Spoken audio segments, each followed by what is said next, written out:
Hello guys, welcome back to LAN app. For today's video, we're going to show you how to fix Nest thermostat not communicating with boiler.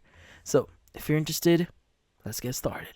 So in this case, if you're having issues with your Nest thermostat here, it's not communicating with your boiler, there are going to be a few things that you can try. So the first thing you want to do here is you want to check your thermostat and boiler connection. Now, you want to ensure that the Nest thermostat is securely connected to your boiler system. To verify that the wiring is correctly installed, so check terminals like E, W1, or C, or etc. Now, another thing you want to do here is you want to ensure that the boiler has power.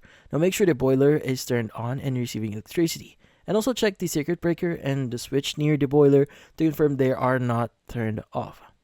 Next is you might want to restart your thermostat and boiler. So in this case, restart the Nest thermostat by pressing the and holding the ring for 10 seconds. Now reset the boiler by turning off its power for about 5 minutes and turning it back on. Also check your Wi-Fi connectivity here, so ensure that the thermostat is connected to a stable Wi-Fi network, and also a weak or disconnected Wi-Fi can prevent the thermostat from properly communicating with the boiler.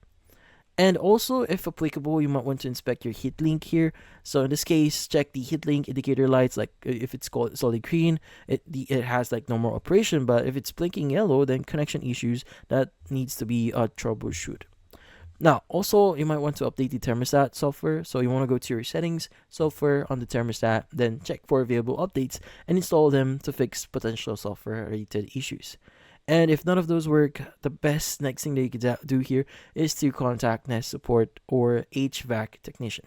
Now, if the issue persists, contact Nest support or a licensed HVAC professional. Provide details for your thermostat or in this case HVAC system for further troubleshooting.